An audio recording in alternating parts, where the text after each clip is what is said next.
नमस्कार. श्री स्वामी समर्थ सर्वांना. आपल्या यूट्यूब चॅनलवर तुम्हा सर्वांचं मनापासून स्वागत. आजच्या व्हिडिओमध्ये मी तुम्हाला यमदीपदान कसे करावे हे दाखवणार आहे.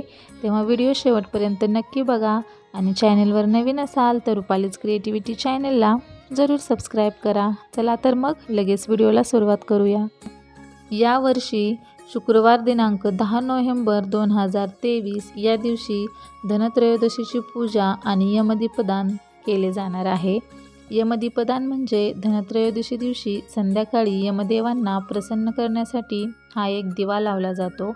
या दिव्याचा अर्थ म्हणजे आपण यमदेवांना साक्षात प्रसन्न करतो आणि आमच्या घरी अकाली अपमृत्यू होऊ नये म्हणून यमदेवांना प्रार्थना करत असतो.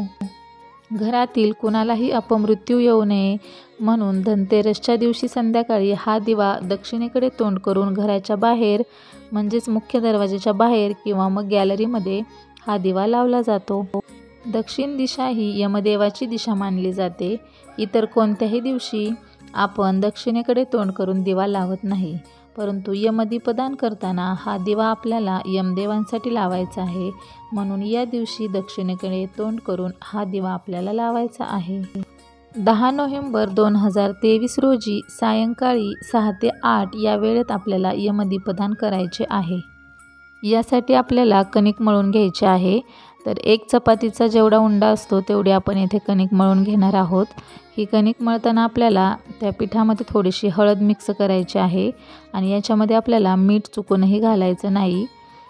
तर हळद मिक्स करून आपण अशा पद्धतीनं हा घट्टसर असा एक गोळा बनवून घेतलेला आहे आणि असे 2 मुटके आपल्याला करून घ्यायचे आहेत, जे 2 दिव्याच्या 2 बाजूला आपल्याला ठेवायचे असतात.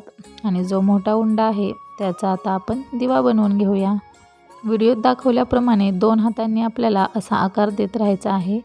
पीठ जर आपले थोडेसे सैलसर झाले असेल तर आपल्याला कोरड्या पिठामध्ये थोडासा हात बुडवून हा दिवा खोलगट असा बनवून घ्यायचा आहे.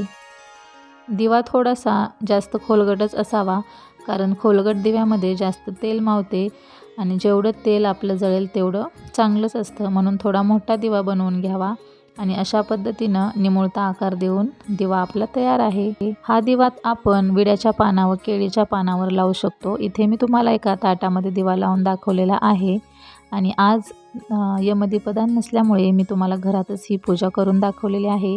ती पूजा आपल्याला बाहेर गॅलरीमध्ये किंवा आपल्या मुख्य दरवाजाच्या बाहेर करायची आहे. हा दिवा आपल्याला दक्षिणेकडे तोंड करून ठेवायचा आहे. तर हा दिवा आपण घरामध्ये लावून मग नंतर आपल्या दरवाजाच्या बाहेर किंवा मग जर दरवाजाच्या बाहेर सोय नसेल तर आपण हा दिवा गॅलरीमध्ये दक्षिणेकडे तोंड करून ठेवू शकतो. हा दिवा लावताना याच्यामध्ये आपल्याला तिळाचे किंवा मोहरीचे तेल असेल तर खूपच उत्तम, परंतु जर हे तेल नसेल तर आपण घरामध्ये जे तेल असतं ते वापरू शकतो. आणि हा दिवा लावताना आपल्याला अशा 2 वाती एकत्र करून दिवा लावायचा आहे. दिवा लावून झाल्यानंतर आपल्याला दिव्याची पूजा करायची आहे. दिव्याला हळद कुंकू, फूल, अक्षदा वाहून या दिव्याची आपण पूजा करणार आहोत. तर या दिव्याला फूल नेहमी पांढऱ्या रंगाचे वाहतात आणि सदाफुलीचे फूल जर असेल तर उत्तमच. जर नसेल उपलब्ध तर कोणत्याही पांढऱ्या कलरची फुले व्हावीत आणि पांढऱ्या कलरचीही नसतील तर जी उपलब्ध फुलं आपल्याकडे असतील ती व्हावीत.